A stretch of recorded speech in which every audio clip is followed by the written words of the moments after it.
There's a secret in long term committed relationships that nobody seems to talk about.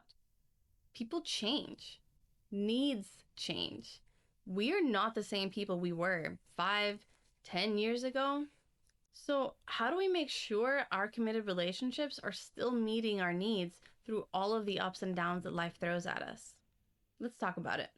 I'm Janelle Elias, and I help high performing couples or those with high demand lives avoid feeling like distant roommates, restore intimacy, and build real lasting growth.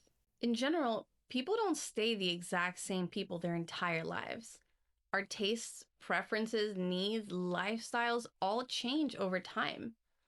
I mean, think about it. Are you the exact same person now that you were when you left high school? This is especially true for someone who has gone through or perhaps is currently going through a major life change, like a recent marriage or divorce, having a baby, going back to school, relocating somewhere, a change in job or career, grief, loss in the family, the list goes on. Life forces us to grow and adapt. So, why would we expect our committed relationships to stay the same? Our relationships need to change right along with us if we have any hope of lasting a lifetime together. When this kind of evolution in the relationship is missing, that's when we start to see couples drifting apart, opening opportunities for feelings to develop for others outside of the relationship, or generally becoming unhappy or dissatisfied at home. The good news is that this is all entirely preventable. There are ways to make sure our needs are being met in our committed relationships and that we both feel like we're satisfied and growing together. One of those ways is through recurring conversations dedicated to this very topic. Some call it a couples check-in, a marital meeting, a temperature check, State of the Union meetings, whatever you want to call it, it should have a few main components. First, it should include a segment where you each express positive things that you like, appreciate, or that are going well in the relationship so far. Second, you should be able to rate how happy or satisfied you both are currently in the relationship, and then address some areas that either of you might not be happy about, or some needs that maybe are not being met for whatever reason. Now, I say that with a caveat. Make sure this is phrased as a specific request for change in an encouraging, constructive, and measurable way. For example, it's not enough to say, "Oh, you don't hug me enough. I need you to hug me more." That's vague, and it sets me up to still not be able to meet your needs, even if I think I'm trying my best.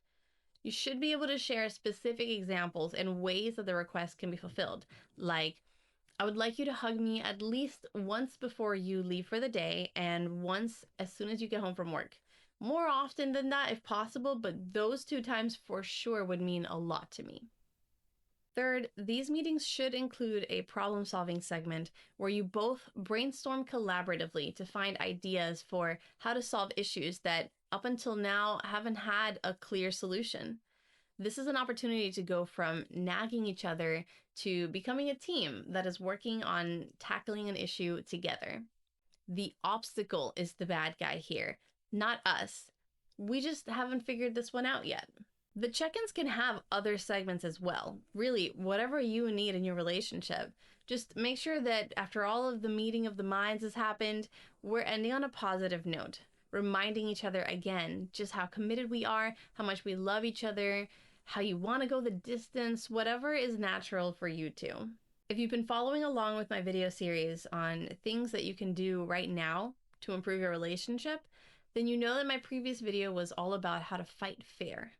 The reason for this is because I want you to have the tools you need to have these check-in conversations for better or worse and resolve any possible friction that sometimes naturally comes up when discussing the need for change. If you haven't seen that one yet, I'll put a link to that video at the end of this one so you can have that one too under your belt. Aim to have these check-ins on a recurring basis, but certainly more often if you need it.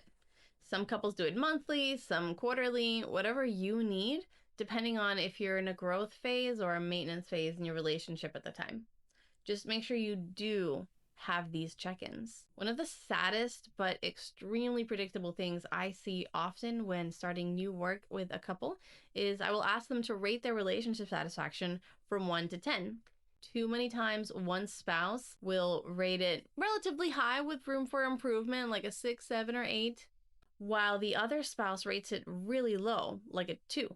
More often than not, the one who scored the relationship high will kind of do this double take and look at their spouse in absolute shock. They'll think to themselves, it can't be that bad.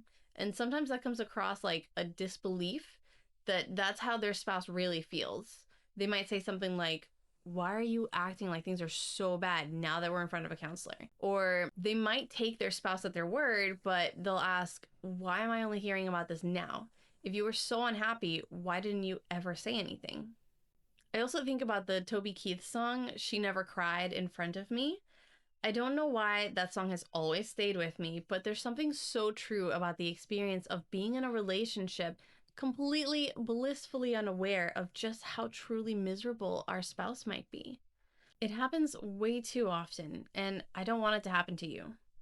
Doing these kind of regular check-ins adds a protective factor around your relationship against that silent discomfort that settles in when we don't feel like we're being heard or like there's no point in even bothering to say anything. After doing these myself for many years, I can comfortably say that it really helps life-proof ourselves against the unexpected ups and downs of life, sure, but also against the more subtle, unnoticed ways that sometimes creep in that we aren't always aware of. So give them a try. Let me know how it goes, or if any questions come up when you're trying it. My next video will be about protecting our energy, both as busy individuals and as a relationship overall. I also go live every second Tuesday of the month to answer questions, plus more often than that when I can. So make sure you're subscribed to my YouTube channel to be notified of when that next video comes up or for the next time I go live. Talk to you then.